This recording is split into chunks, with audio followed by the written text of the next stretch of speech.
Well, this is day two of social isolation. It has been kind of cool in the sense that I'm able to kind of play around a little bit with how online learning might work. And so, what we're seeing around the country is a big spike in cases. They're predicting another 100,000 dead by the time Joe Biden takes over. So things are on the uptick in a big way. We're seeing schools all around us close down.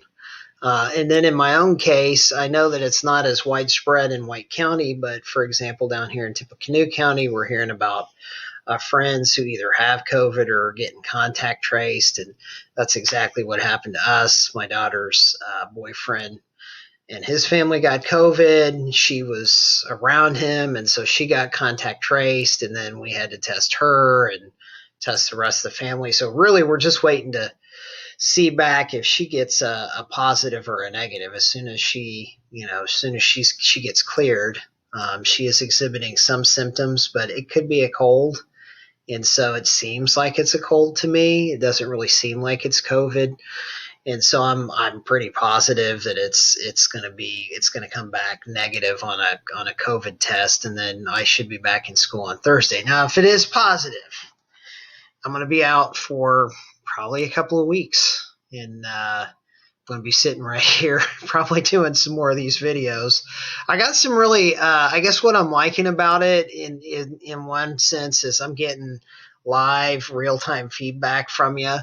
And so let me just switch over to Ed Puzzle really quick and just have a look and just see how you guys are doing. So I could see you guys were watching the videos, and I was going through, and I can see who's been naughty and who's been nice here. And maybe some of this is that you were working on your own slideshows. I don't know. But here's what I got. Here's who's got it completed. And then you've seen me do this before, but I can answer questions. So here's what, I asked the question, what do you guys think about this method? And Caleb says, I'm okay with it, but we should try to do some activities like web quests or a project. Caleb, you're the second person that has said that. So that's something to definitely think about. Like what direction should we go? I had Nathan mentioned that this was good, but he liked the field trips better. And so maybe, if possible, I'll try and get out to a museum or something in a worst case scenario. And I'm not just talking about me. I'm talking about maybe the whole school could close down. So we just don't know what's happening right now because some governors are closing down their states.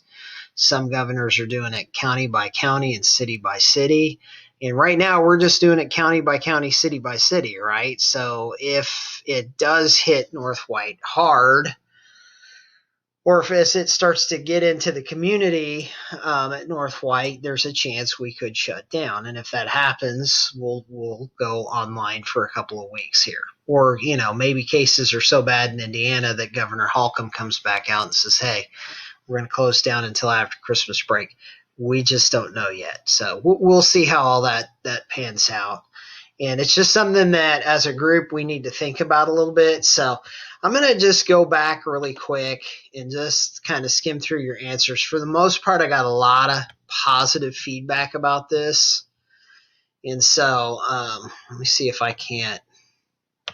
How do I pull this up here? Let's see. I'm going to try and go to the question itself and see if I can't. Okay. Now I'm in individual students. So I'm in Clayton's right now.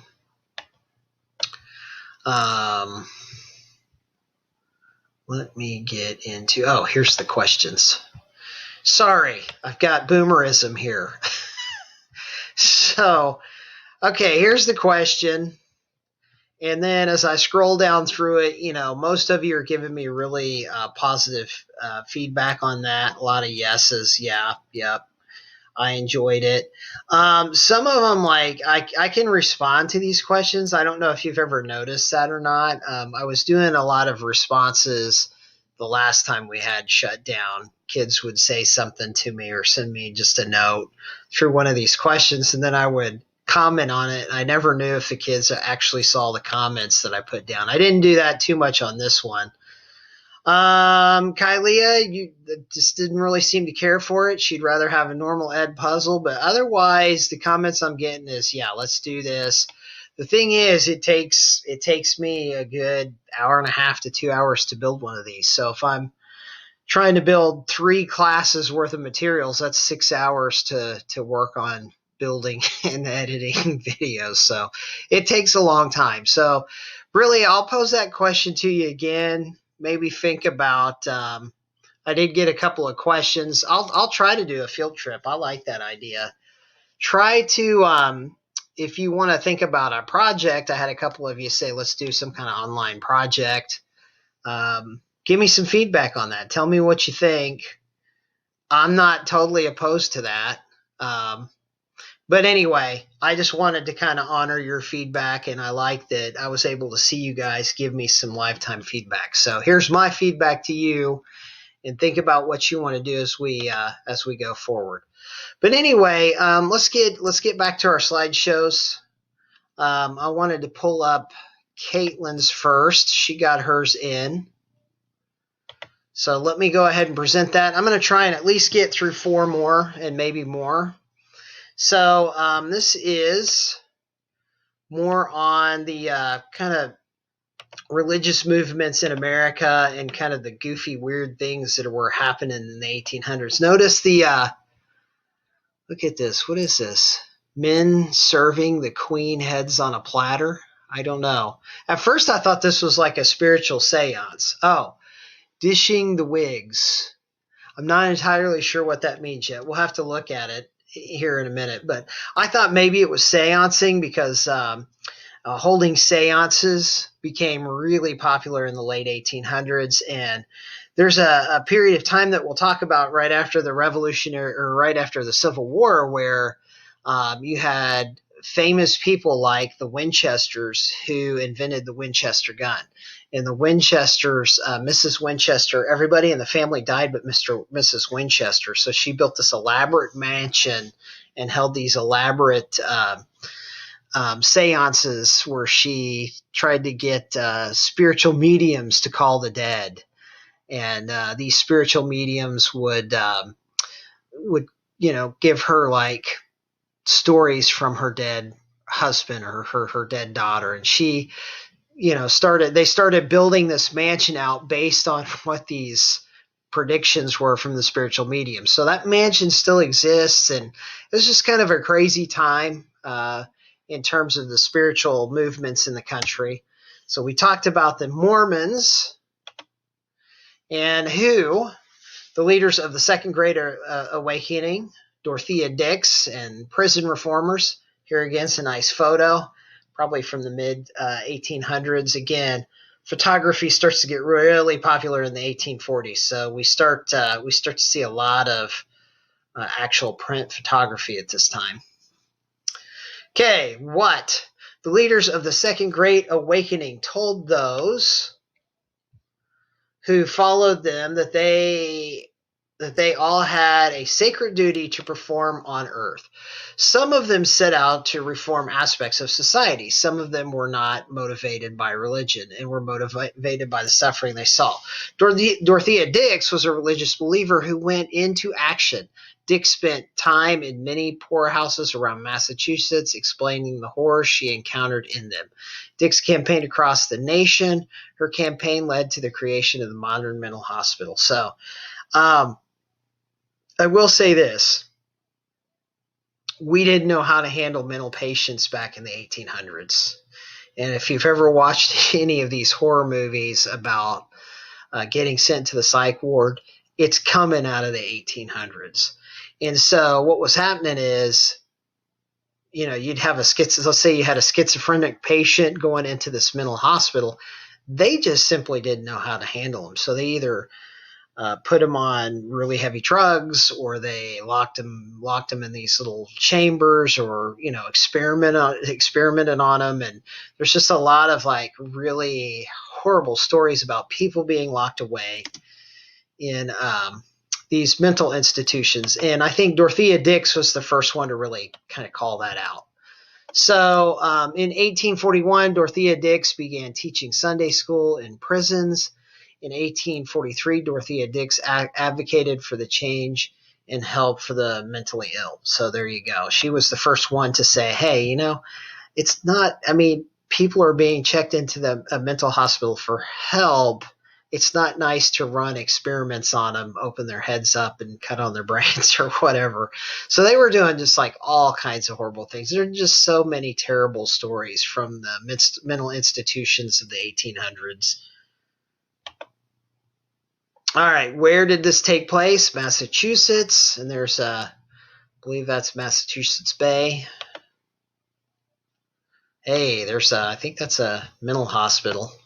Dorothea Dix believed that those who cannot mentally care for themselves should be given the proper care they need, and that they should not be housed with hardened criminals. There you go. Yeah, they would put them with some of the worst offenders, murderers, and killers. Oh, I gotta move this picture around. Okay, question. Who was Dorothea Dix and what did she do? She was a Sunday school teacher who believed mentally ill people should be in prison with criminals. She was a Sunday school teacher who believed everyone deserves equality. She was a Sunday school teacher who fought for mental patients' rights to be in proper care. Hey, if you get a chance, there are some mental ward movies which are kind of hard to watch, really, if you're in the horror film genre, and all of that comes based out of this time period. So lots of fun materials to look up on that. All right, good job, Caitlin. Okay, our next slideshow. Let's pull that up. Let's see, we did Koopman. Let's move on to Malachi Davis's.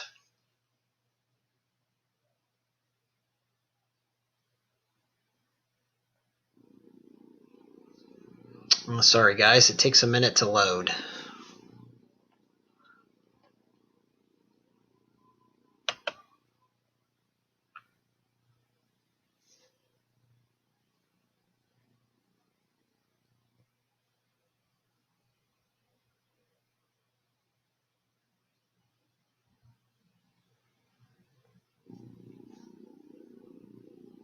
We're getting there.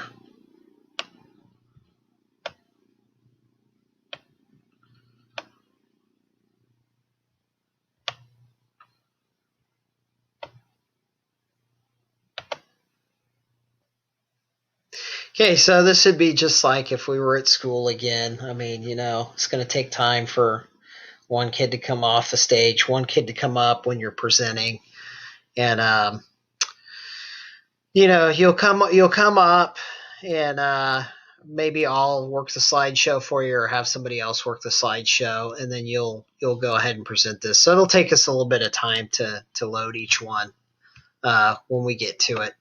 But this is Life Under Slavery by Malachi Davis. Nice pictures there, Malachi. Okay, who? Northern abolitionists. So we get the term abolitionist from those people who want to actually abolish slavery. So it comes from the word abolish. And then Southern slave owners, basically the plantation owners for the most part, and enslaved African Americans.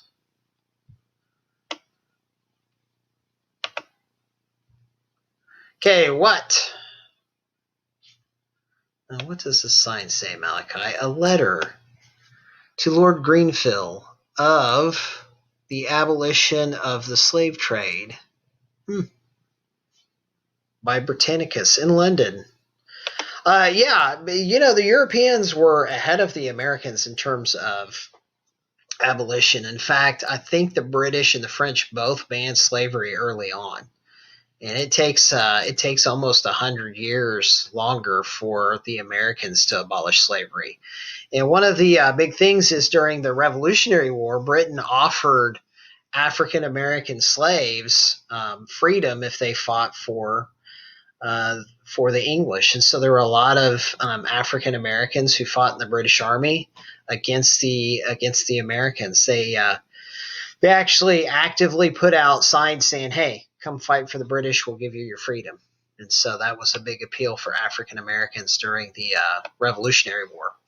So what? Northerners objected to having slaves due to their moral values. So they gradually abolished slavery in all states north of Maryland. So while in the northern states slavery was being abolished, it was still rooted in the depths of the southern economy and was not going to be taken away easily. So one thing that's kind of interesting about this is it was kind of starting to die out in the South as well. And then what happened was we're inventing like all these machines, and somebody invents a machine called the cotton gin. And so what the cotton gin did was pulling cotton was very intensive work. And so you had to pull the cotton out. You had to separate the seed from the cotton. And if you've ever pulled a cotton ball apart, you know that it's a difficult task. And to try and pull that little seed out of the cotton is really challenging. And so what the cotton gin did was it was a method of pulling the cotton through a machine, and it would pull the seeds out of the cotton and then therefore make the cotton ready for spinning on a spinning loom. So then once the cotton gin was invented, slavery got really entrenched in the South because then it became like a boom economy. All right, where? United States. Good map.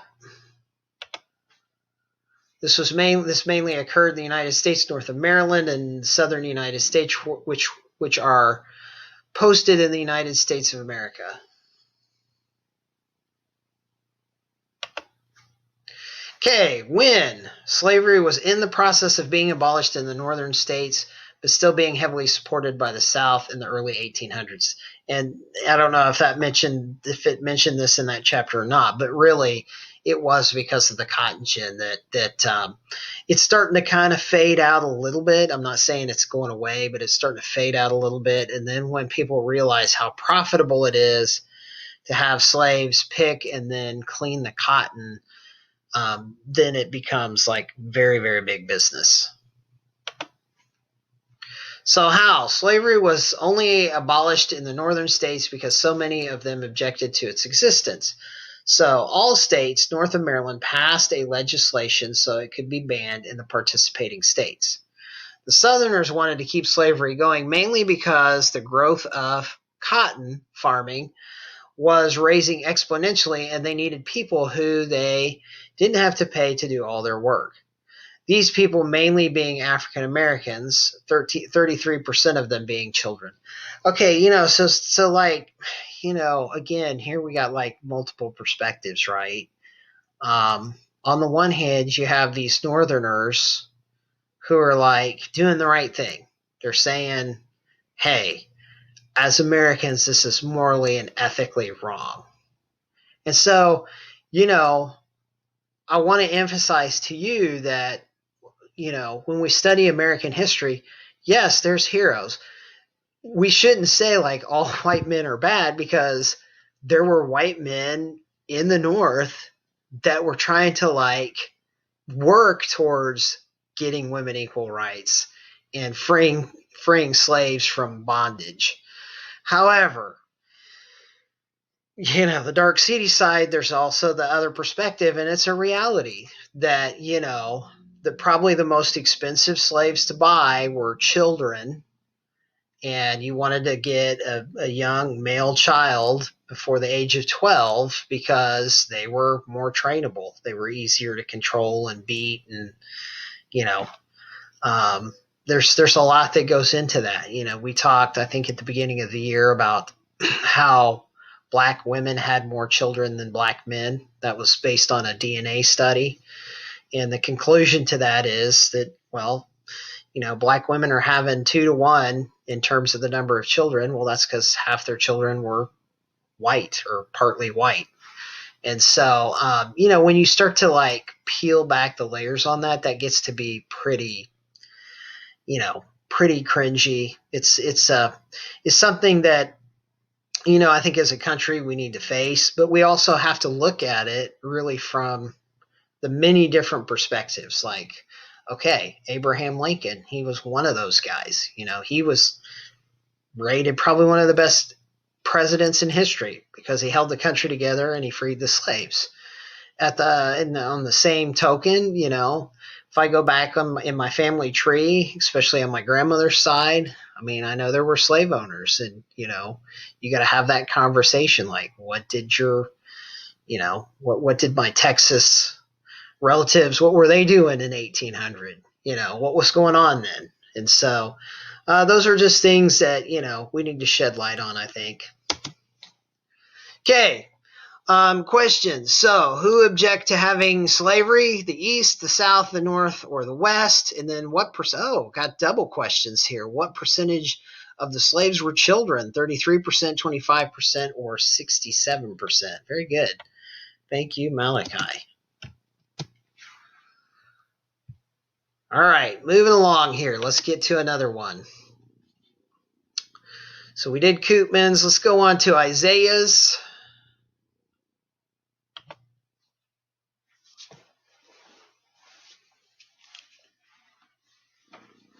Okay, Henry David Thoreau, very famous author and also a big-time leader of the abolition movement. So there you go. There's another, what you can say is a hero in the American story, right? So we have heroes, we have villains, we've done good things, we've done bad things.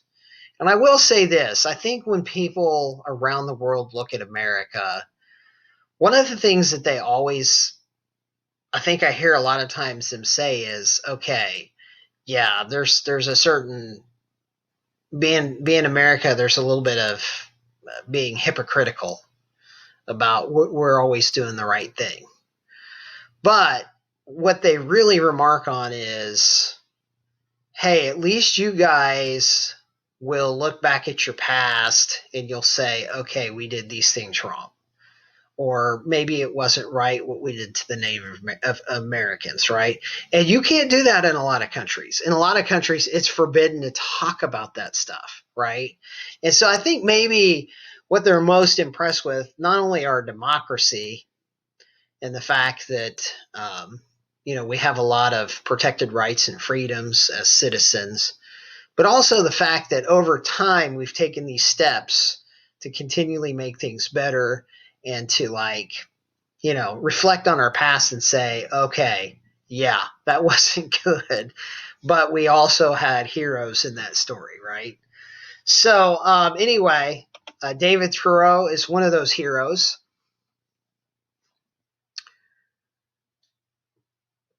And let me see. Let's take a little time to load that up. I will say this. I had a Canadian ask me once, are you really proud to be an American? What kind of question is that, right?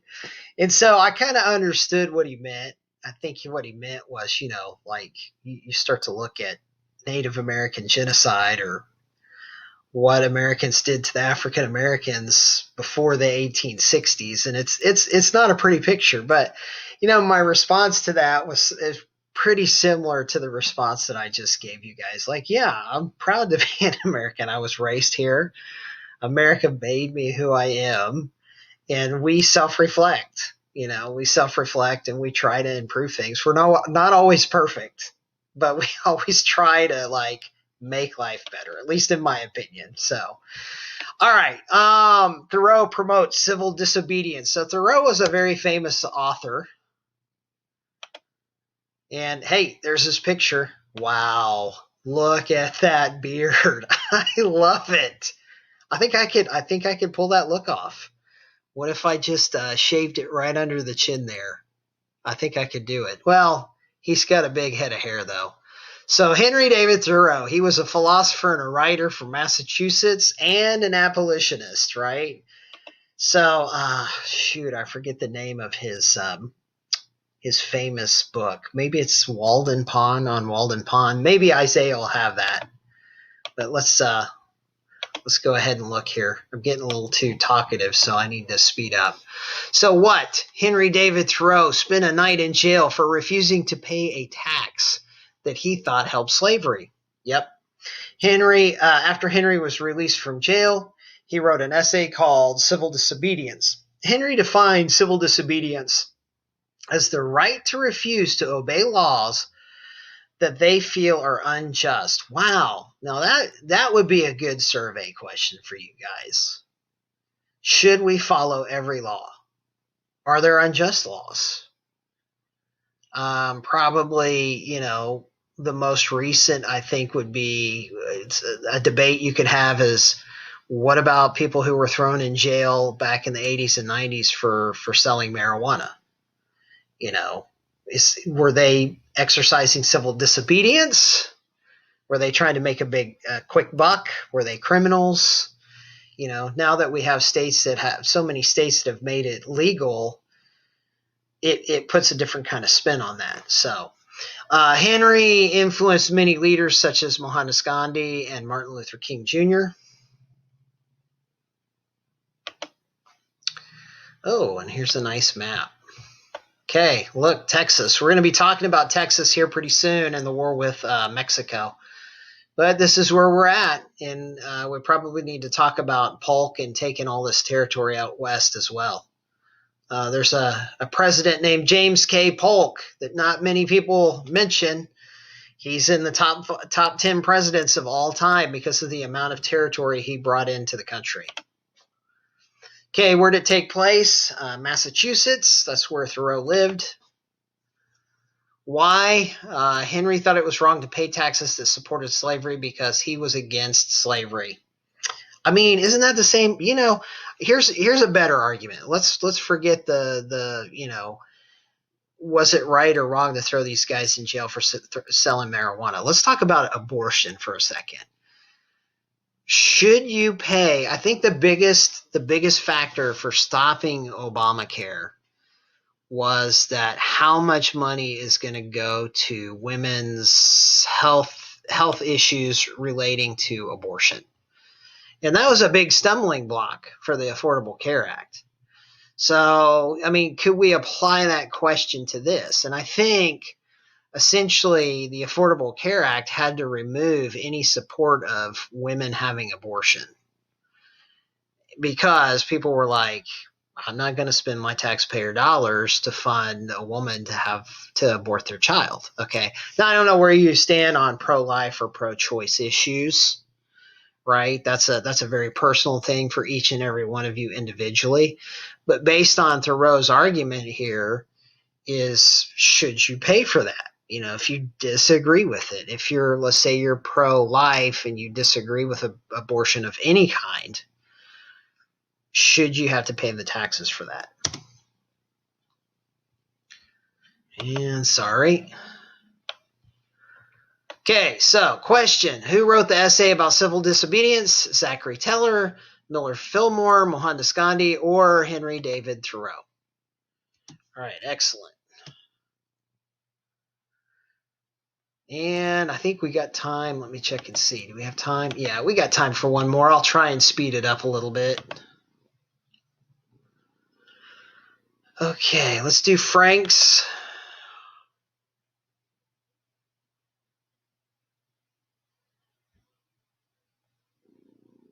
Get Frank's pulled up.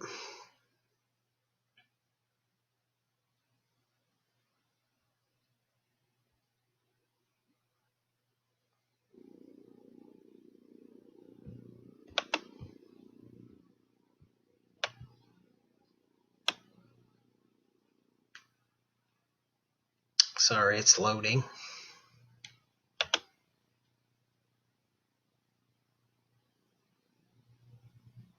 Well, like how you guys have been writing chapter 2, section 3, like you're saying which section you got it from. Hey, by the way, these slideshows have been great. I've read through this textbook before, but there's so many facts in history, you just forget them. You can't remember every fact about history, right? No matter how solid of a history guy you are, guy or gal. And so I've actually, through the process of going through your slideshows, have learned a few things. So thank you for that. Hey, love these pictures. Wow. Hey, girls, I think we should bring the bonnet back. Look at those bonnets. Those are amazing. All right, who? The American Anti-Slavery Society. Hey, if your family are northern families, and I would say that's probably the majority of the kids at Monon, unless your family moved up from the South like my family. My family's an old Kentucky family. We had members on both sides of the fence. So we had people who were anti-slavery and people who were pro-slavery. But I would say most of the families, like if your family's an old family, when I say old, like pre-Civil War old, northern Indiana, those were abolitionist families. And so maybe your family's been around the North White area for 150 years. And if they have, congratulations, your family was probably anti-slavery, abolitionist, and pro-Lincoln, pro-fight in the South to free the slaves. So who? The American Anti-Slavery Society and the Grimmick sisters, Angela and Sarah. And there they are. Two fine-looking, beautiful young ladies. All right, what? The Anti-Slavery Society started sharing pamphlets to churches and organizations in the Northeast and in the Midwest cities. So, this is, keep in mind, we're talking about the age before the internet, mass media. So how are we distributing that information? We're distributing it through pamphlets, newspapers, and books like what Thoreau wrote, that Civil Disobedience. So the Grimmick sisters moved to the North to join the abolitionist movement. There they spoke and wrote against slavery. So, Frank, I'm wondering if they were from the South, then maybe they were giving direct examples of what they were seeing happening with slavery in the South. So when the American Anti-Slavery Society was founded in 1833, the Grimmick sisters started speaking against slavery in 1829. That's probably something that we should probably look up. Where did the Grimmick sisters actually come from?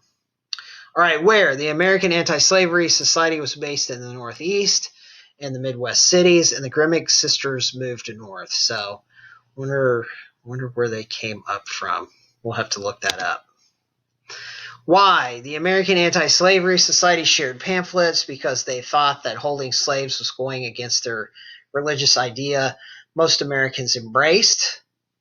And the Grimmick sisters were outraged by slavery. I mean, it's hard to argue a religious justification for